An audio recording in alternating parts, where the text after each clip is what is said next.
মাঝে মাঝে ইচ্ছে হয় ওর বোন ময়নার মতোকে আমি চিরদিনের মতো সরিয়ে দেবো। আপনি কিন্তু মহা ভুল করবেন। দেখি অল্পকে অল্পকে আপনি এসে গেছেন। আপনার বাড়িতে বসে আছি, ওদের রিকোয়েস্টে আপনি প্রথম আমার কাছে কেস তুলে দিয়েছেন। আচ্ছা কেসের মেরিটটা কি বললেন বলুন তো?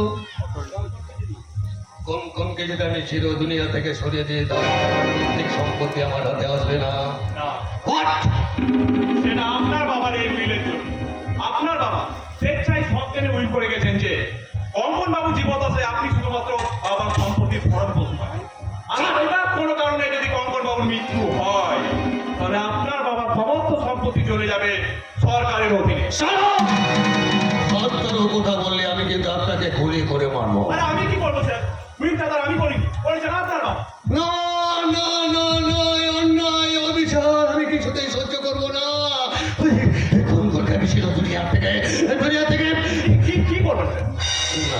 না কিছু করবো না, কিছু করবো না, মাথা এমনি গরম হয়ে গেছিল।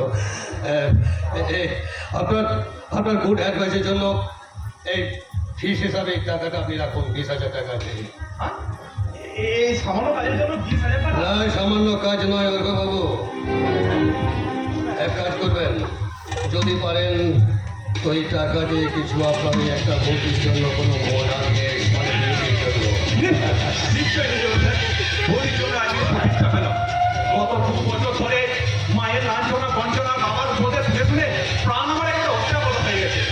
আজ আজ আজ আমি তাদের সামনে দাঁড়িয়ে চিৎকার করে বলবো আর আমি বেকার নই, আর আমি উপার্জনহীন নই। আমার মা বাবা আমার জন্য যা করতে পারেনি সেই অসাধ্য সাধন করেছে আমার বৌদি, শহর থেকে আনা আমার দাদার বউ বিউটি।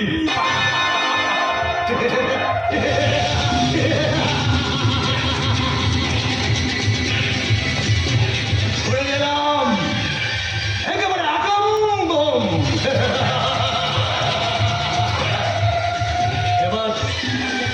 এবার অর্ঘ দেওয়ায় মডার্ন পোশাক পরে বিউটি যেদিন ওই বাড়িতে আগুন জ্বালাবে আর সেদিন আমি হাজির হব